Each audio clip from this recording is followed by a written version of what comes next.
నమస్తే. Welcome to our channel. Senior journalist Bharadwaj garu ఉన్నారు. వారితో మాట్లాడదాం. సార్ నమస్తే సార్. నమస్తే అండి. సార్ మెగా ఫ్యామిలీకి, అల్లు ఫ్యామిలీకి ఎక్కడ చెడింది? అల్లు అర్జున్ ఎందుకు ఒంటరి పోరాటం చేస్తున్నారు? నాగబాబు ఐకాన్ ఎందుకు వెంబడిస్తున్నారు? చిరంజీవి, అల్లు అరవింద్ ఎందుకు సైలెంట్ గా ఉన్నారు అంటే మీరేమంటారు? అంటే అల్లు అర్జున్ ఒంటరి పోరాటం. అల్లు అర్జున్‌ని చిరంజీవి బిలాంగింగ్‌తో ఆలోచించటము, హ్మ్. అలాగే మెగా ఫ్యామిలీతో లింక్ చేసి ఆలోచించటము, ఇవేవి చేయకుండా హ్మ్. అతన్ని ఒక హీరోగా చూస్తే ఈ రకమైనటువంటి గొడవలు రావు. అవును. ఎందుకని వస్తున్నాయి అంటే హ్మ్. మెగా కాంపౌండ్ హీరోగా తను ఉండాలి అనేటువంటి ఒక అభిప్రాయం ఒక దశలో నడిచింది. అవును సార్. తను ఆ ఐడెంటిటీ నుంచి బయటకు రావాలనుకున్నాడు. హ్మ్. రావటం ద్వారా తనదంటూ ఒక ఐడెంటిటీ క్రియేట్ చేసుకోవాలనుకున్నాడు. హ్మ్. హ్మ్. ఇది తప్పేం కాదు. ఇది ఎంత మాత్రమూ తప్పు కాదు. చిరంజీవి అల్లు రామలింగయ్య గారి అమ్మాయిని చేసుకోవటం వల్లనే అతనికి అవకాశాలు వస్తున్నాయి అని హ్మ్. 80 దశకం ప్రారంభంలో ప్రతి టీ కొట్టు దగ్గర ప్రపంచం మాట్లాడుకుంది. Okay sir. హ్మ్. ఆ రోజున చిరంజీవి కూడా సఫకేట్ అయ్యాడు. హ్మ్. ఇదేమిటి, నేను నా కష్టం మీద కదా ఎదుగుతోంది, అల్లు రామలింగయ్య గారి కుమార్తెను చేసుకోకపోతే నేను ఎదిగి ఉండేవాడిని కాదా? అయితే ఇక్కడ ఒక వాస్తవం ఉంది. అదేంటంటే అల్లు రామలింగయ్య గారి అమ్మాయిని చేసుకోవడం వలన అరవింద్ అనేటువంటి ఒక బావమరిది ఆయనకు వచ్చాడు. అవును సార్. వచ్చిన తర్వాత ఆయన ప్రొడక్షన్ లైన్‌లో ఉన్నాడు. హ్మ్. ఆయన ప్రొడ్యూసర్‌గా ఉన్నాడు. చిరంజీవి గారి ఎదుగుదలలో అరవింద్ గారి ప్రోత్సాహము, అరవింద్ గారి పాత్ర ఖచ్చితంగా ఉంది. ఉంది సార్. అవును. అలాగే అరవింద్ చిరంజీవి సినిమా పరిశ్రమలోకి వచ్చే నాటికే ప్రొడ్యూసర్. హ్మ్. అప్పటికి ఆయన 4 సద్దినోత్సవ చిత్రాలు తీసున్నాడు. చిరంజీవి 78లో ఆయన మొదటి సినిమా రిలీజ్ అయ్యే నాటికి. హ్మ్. 2 శివాజీ గణేషన్ గారి డబ్బింగ్ సినిమాలు, ఇక్కడ 100 రోజులు ఆడిన సినిమాలు ఉన్నాయి ఆయన అకౌంట్‌లో. 'బంగారు పతకం', 'గౌరవం'. ఓహ్! ఆయన హ్మ్. స్ట్రెయిట్‌గా తీసిన 'బంట్రోతు భార్య', 'దేవుడే దిగివస్తే' కూడా 100 రోజులు ఆడినాయి. హ్మ్. అయితే అక్కడి నుంచి ఆయన అగ్ర నిర్మాతగా మారటం వెనకాల చిరంజీవి పాత్ర కూడా ఉంది. అవును సార్. సో వాళ్ళిద్దరూ ఒకళ్ళ ఎదుగుదల కోసం ఒకళ్ళు దోహదపడ్డారు. హ్మ్. ఇది వాళ్ళ రిలేషన్. అయితే అల్లు అర్జున్ నటనా రంగంలో ఉన్నాడు. హ్మ్. ప్రొడక్షన్‌లో లేడు. అవును సార్. నటులందరితోనూ స్పర్ధ ఉంటుంది. హ్మ్. ఒకే ఏరియాలో పనిచేసే వాళ్ళ మధ్య స్పర్ధ అనివార్యం. హ్మ్. దీన్ని గుర్తించాలి. ఇది అతను కోరుకున్నాడు. అంటే నేను ఆ రోజున అల్లు రామలింగయ్య గారి ఫ్యామిలీలో ఉండటం వలనే చిరంజీవి ఎదిగాడు అనే మాటకి ఆయన ఎలా సఫకేట్ అయ్యాడో, హ్మ్. మెగా కాంపౌండ్‌లో ఉంటేనే ఎదుగుదల అనేది ఇతన్ని కూడా సఫకేట్ చేసే విషయమే. హ్మ్. ఆ రోజున చిరంజీవి ఏ రకంగా ఫీల్ అయ్యాడో, మెగా కాంపౌండ్ హీరోగా ఉండాలి అన్నప్పుడు అల్లు అర్జున్ కూడా అదే సఫికేషన్ ఫీల్ అయ్యి హ్మ్. తనదంటూ ఒక ఇండివిడ్యువల్ ఐడెంటిటీ కోసం ప్రయత్నం చేశాడు. Okay sir. హ్మ్. రెండోది, ఆయన రెండో సినిమా నుంచి ఒక డిఫరెంట్ పాత్‌లోకి వెళ్ళాడు. హ్మ్. మొదటి సినిమా హిట్ అయింది కానీ అతని మీద ఒక డిఫరెంట్ ఒపీనియన్ తీసుకొచ్చింది. ఇతను హ్మ్. హీరోనా? ఇతను హీరో అవుతాడా? నిలబడతాడా? అనే ఒక అవును అనుమానాస్పదమైనటువంటి సార్. సందర్భంలో నిలబెట్టింది ఆ సినిమా హ్మ్. హ్మ్. 'గంగోత్రి'. గంగోత్రి. నిజానికి అతన్ని నటుడిగాను, ఇతను హీరో మెటీరియలే అనేటువంటి ఒక ధైర్యాన్ని ఇచ్చిన సినిమా 'ఆర్య'. ఆరి. అవును సార్. 'ఆర్య' నుంచి అతని రియల్ జర్నీ మొదలైంది. హ్మ్. అక్కడి నుంచి తనదంటూ ఒక స్టైలు ఇలా బిల్డ్ చేసుకుంటూ వచ్చాడు. హ్మ్. తన కెరియర్‌ని బిల్డ్ చేసుకునేటువంటి క్రమంలోనే తనదంటూ ఒక స్పెషల్ ఐడెంటిటీ కోసం కూడా ప్రయత్నం చేశాడు. హ్మ్. ఈ ప్రయాణంలో అతని సినిమా ఈవెంట్స్‌లో కూడా, అంటే ఈ సందర్భంగా అభిమానులు ఎలా చూడటం మొదలుపెట్టారంటే, ఏ హ్మ్. హీరో ఆ కాంపౌండ్ నుంచి వచ్చిన ఏ హీరో ఫంక్షన్ అయినా సరే, అక్కడ చిరంజీవి, పవన్ కళ్యాణ్ అపియర్ అవ్వాలి అని కోరుకునేవాళ్ళు అవును ఆ సార్. వేదిక మీద. హ్మ్. ఇది కొన్ని సందర్భాల్లో జరిగింది, కొన్ని సందర్భాల్లో జరగలేదు. ఆ! దానికి ఇతను కారణం కాదు. రకరకాల కారణాల వలన వాళ్ళకున్నటువంటి ప్రోగ్రామ్స్ రీత్యా వాళ్ళు వచ్చేవాళ్ళు కాదు. హ్మ్. రానప్పుడల్లా ఇదొక కాంట్రోవర్సీ అయ్యేది. అట్లా ఒక సినిమా ఫంక్షన్ సందర్భంగా అల్లు అర్జున్‌కి సంబంధించిన సినిమా ఫంక్షన్‌కి పవన్ కళ్యాణ్ రాలేదు అని అభిమానుల నుంచి నినాదాలొచ్చినప్పుడు హ్మ్. ఆయన దీని మీద మాట్లాడాలి అన్నప్పుడు నో అన్నాడు. హ్మ్. ఆ హ్మ్. నో అన్న దగ్గర నుంచి ఈ వివాదం ముదిరింది. హ్మ్. అంటే ఇతను వాంటెడ్‌గానే వాళ్ళని అవాయిడ్ చేయదలుచుకున్నాడు. హ్మ్. ఈ అవాయిడ్ చేయదలుచుకున్నాడు అనే దాని మీద ఆయన నిలబడ్డాడు తప్ప వీళ్ళని అగౌరవపరచాలనేది ప్రోగ్రామ్ కాదు. అవును సార్. హ్మ్. చిరంజీవినో లేకపోతే పవన్ కళ్యాణ్‌నో అగౌరవపరచాలి అనేది కాదు ప్రోగ్రామ్. హ్మ్. నటుడిగా ఉన్నాడు కాబట్టి చిరంజీవితో కూడా అల్లు అర్జున్‌కి స్పర్ధ ఉంటుంది. పోటీ ఉంటుంది. హ్మ్. చిరంజీవి రికార్డులను బద్దలు కొట్టాలి అనే ప్రోగ్రామ్ ఖచ్చితంగా ఉంటుంది. అవును. ఒక దశలో చిరంజీవి గారిని అడిగారు. మీకు పోటీ ఎవరు అని ఆయన 1-10 చిరంజీవి అనే వాతావరణం నడుస్తున్న రోజుల్లో. హ్మ్. ఆయన ఆ పత్రికకి ఇచ్చిన ఇంటర్వ్యూలో చెప్పిన మాట ఏంటంటే, హ్మ్. ప్రతి ఒక్కడిని నేను పోటీగానే చూస్తాను ఓహ్! అని చెప్పాడు. హ్మ్. ఆ టైంలో 'చిత్రం బళారే విచిత్రం' అనే సినిమా చాలా పెద్ద హిట్ అయింది నరేష్‌ది. హ్మ్. హ్మ్.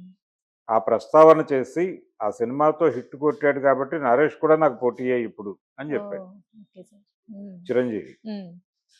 అవి రికార్డ్ ఉంది ఇప్పటికి. హుహు. కాబట్టి సినిమా ఇండస్ట్రీలో నటన రంగంలో ఉన్నారు కాబట్టి అల్లు అర్జున్‌కి, చిరంజీవికి కూడా పోటీ ఉంటుంది. ఆ కాంపిటీషన్ అనేది కంపల్సరీ రామ్ ఉంటుంది. చరణ్‌తోనూ పోటీ ఉంటుంది. పవన్ హ్మ్. కళ్యాణ్ సినిమాలు చేస్తే పవన్ కళ్యాణ్‌తో కూడా పోటీ ఉంటుంది. హ్మ్. దీన్ని అక్కడి వరకే గుర్తించాలి ఆ స్పర్ధని. హ్మ్. దాన్ని పర్సనల్ లెవెల్‌కి ఎక్స్‌పాండ్ చేసి ఆలోచిస్తున్నారు. అవును సార్. ఇలా సెంటిమెంటలైజ్ చేస్తున్నారు విషయాన్ని. అవును సార్. ఈ సెంటిమెంటలైజ్ చేయటానికి బిట్వీన్ ది లైన్స్ స్టోరీలు అల్లుతున్నారు. హ్మ్. అంటే అతను మాట్లాడిన దానిలో ఏదైనా దొరుకుతుందా? హుహు. అంటే వీళ్ళకి వ్యతిరేకంగా. హ్మ్. అలాగే వీళ్ళు మాట్లాడే మాటల్లో అతనికి అతనికి వ్యతిరేకంగా వ్యతిరేకంగా. ఏదైనా దొరుకుతుందా అనే పరిశోధనాకారులు ఎక్కువైపోయారు. హ్మ్. ఆ ఎక్కువైపోవటంతో మీడియాలో రకరకాల కథనాలొస్తున్నాయి. హుహు. అతను అంటే నాగబాబు గారు ట్వీట్ చేశాడు. హ్మ్. ఒక వివేకానంద కొటేషన్ ఒకటి పెట్టాడాయన. హ్మ్. అంటే నువ్వు నెమ్మదిగా దూరం జరగటం మొదలుపెడితే, నువ్వేమిటో నువ్వు మర్చిపోయి దూరం జరిగితే, నీ మూలాలు ఎక్కడున్నాయో అక్కడికి చేరుకోవటం కష్టమైపోతుంది హ్మ్. అనేది టోటల్‌గా దాని సెన్స్. హ్మ్. ఇది ఆయన ఏ కాంటెక్స్ట్‌లో అయినా పెట్టుండొచ్చు. ఎవరి గురించైనా పెట్టుండొచ్చు. ఆయన స్పెసిఫిక్‌గా అల్లు అర్జున్ గురించి పెడుతున్నాననే మాట అనలేదు. అవును సార్. హ్మ్. కానీ ప్రపంచం అలా అర్థం చేసేసుకుంది దాన్ని. హ్మ్. చేసేసుకుని ఇది అతన్ని టార్గెట్ చేస్తూ పెట్టింది అని. హ్మ్. ఇదే టైంలో ఇంకొక ట్వీట్ వైరల్ అవుతోంది. నంద్యాల ఎంపీ గారు బైరెడ్డి హ్మ్. శబరి పెట్టినటువంటి ట్వీట్ కూడా వైరల్ అవుతోంది. అవును సార్. అంటే హ్మ్. ఆవిడ మీ ప్రీ రిలీజ్ ఈవెంట్ నంద్యాలలో చేసుకోండి. హ్మ్. మీరు గతంలో ఒకసారి ఒక ఈవెంట్ చేశారు ఇక్కడ. అది మాకు బాగా కలిసొచ్చింది. హ్మ్. అంటే శిల్పా రవికి ప్రచారం చేస్తూ ఆయన అక్కడ ఒక చిన్న ఊరేగింపులో పాల్గొని ఒక చిన్న బైట్ ఇచ్చి వచ్చేసాడు ఓకే. అల్లు అర్జున్. అల్లు అర్జున్. హ్మ్. దాన్ని ఈవెంట్‌గా చెబుతూ మీరు గతంలో ఒక ఈవెంట్ నిర్వహించారు. అది మాకు ఉపయోగపడింది. అంటే హుహు. ఆ ఎలక్షన్‌లో ఈ శబరి గారు అలాగే ఫరూక్ వాళ్ళిద్దరూ గెలిచారక్కడ హుహు. హ్మ్. టీడీపీ నుంచి. గెలిచి ఆ ట్వీట్ ఆవిడ ఈరోజు చేసినటువంటి ట్వీట్ ఇలా మాకు కలిసొచ్చింది మీరు రావటం. మీరు పాన్ ఇండియా లెవెల్‌లో పెద్ద సక్సెస్ కొట్టాలని మేము ఆశిస్తున్నాం అని హ్మ్. కూడా ఒక వాక్యం జోడించి హ్మ్. నంద్యాలలో ఈవెంట్ చేయండి అని పిలవటం హ్మ్. అనేది ఒక రకంగా రెచ్చగొట్టే ప్రోగ్రామే. అంటే అల్లు అర్జున్ అనేవాడు వైసీపీ మనిషి అని ఒక లైన్ తీసి మాట్లాడటమే హ్మ్. కనిపించకుండా. హ్మ్. పైగా ఆవిడ జనసేన పార్టీని ట్యాగ్ చేశారు దానిలో. Okay sir. హ్మ్. ఇది ఇలాంటి రెచ్చగొట్టే కార్యక్రమాలు నడుస్తున్నాయి హ్మ్. ప్యారలల్‌గా. హ్మ్. దీనికి కౌంటర్‌గా వైసీపీ వాళ్ళు ఈ సినిమాని భుజానేసుకుని అంబటి రాంబాబు హ్మ్.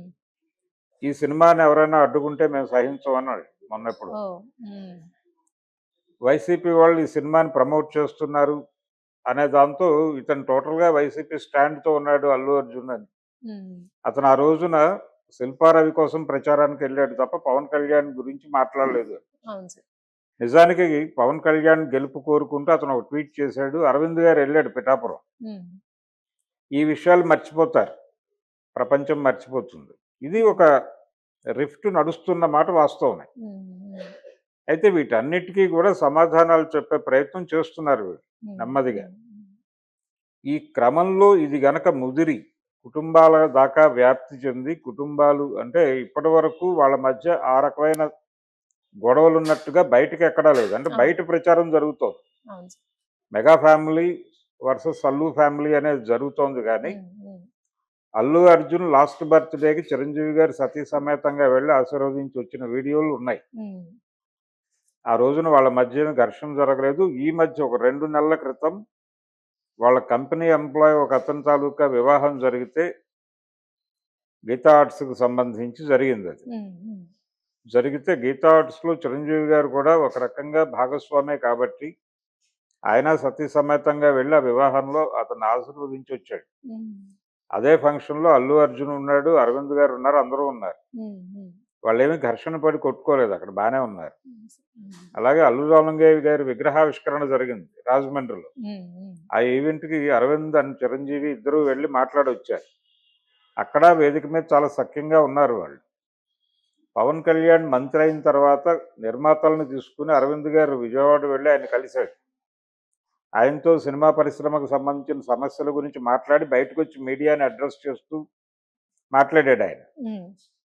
ఎందుకు అలౌ చేస్తాడు ఘర్షణ ఉంటే ఆ 2 కుటుంబాల మధ్య? పవన్ కళ్యాణ్ దిల్ రాజు మరొకళ్ళు వెళ్ళాలి కదా. సీరియస్ గొడవలు ఏం లేవు వాళ్ళ మధ్య అనేది ఒకటి వాస్తవం. ఈ కుటుంబానికి ఏదైనా కష్టం వస్తే ఆ కుటుంబం వస్తుంది, ఆ కుటుంబానికి ఏదైనా ప్రాబ్లం వస్తే వీళ్ళు వస్తారు. కానీ ఎవరి వ్యాపారాలు వారివి, ఎవరి ఐడెంటిటీ వారిది, ఎవరి గొడవలు వాళ్ళవి. ఈ విషయంలో రాజీ పడదలుచుకోవడం లేదు అనేది చాలా స్పష్టంగా చెప్పేస్తున్నారు వాళ్ళు. ఈ లోపు ఎవరు బిట్వీన్ ది లైన్స్ తీసి మాట్లాడినా, ఈ మధ్య వరుణ్ తేజ్ ఒక మాట అన్నాడు ఒక వేదిక మీద, మట్కా సినిమా వేదిక మీద. ఆయన మాట్లాడుతూ, నేను ఈ రోజున ఈ స్థాయిలో ఉన్నానంటే మా పెదనాన్నగారు, మా బాబాయి వీళ్ళు కారణం, వాళ్ళని మర్చిపోతే నేను కృతజ్ఞుడిగా మిగులుతాను అని తన గురించి తాను మాట్లాడిన దాన్ని ఈయన ఈ మాట అనటం వెనకాల అల్లు అర్జున్ టార్గెట్ చేయటం అనేది ఉంది. అల్లు అర్జున్ కృతజ్ఞుడిగా మిగిలాడు కాబట్టి ఈ మాట అనాల్సి వచ్చింది ఇతను అని ఒక వ్యాఖ్యానం బయట నడిచింది, కానీ అతను అనలేదు ఆ మాట. ఇలా వ్యాఖ్యానాల మీద గొడవ జరుగుతుంది. ప్రతి విషయంలోనూ వ్యాఖ్యానాల గొడవే తప్ప వాస్తవంగా గొడవ ఉందా లేదా అనేది, గొడవ ఉండుండొచ్చు, స్పర్ధ ఉంది, లేదని నేను అంటలేదు. వృత్తిపరమైనటువంటి స్పర్ధ ఖచ్చితంగా ఉంది. వాళ్ళు ఎవరి రికార్డులు వాళ్ళు బద్దలు కొట్టాలి అనుకుంటున్నారు. వాళ్ళు ఆస్కార్ కొడితే ఈయన నేషనల్ అవార్డు కొట్టాడు.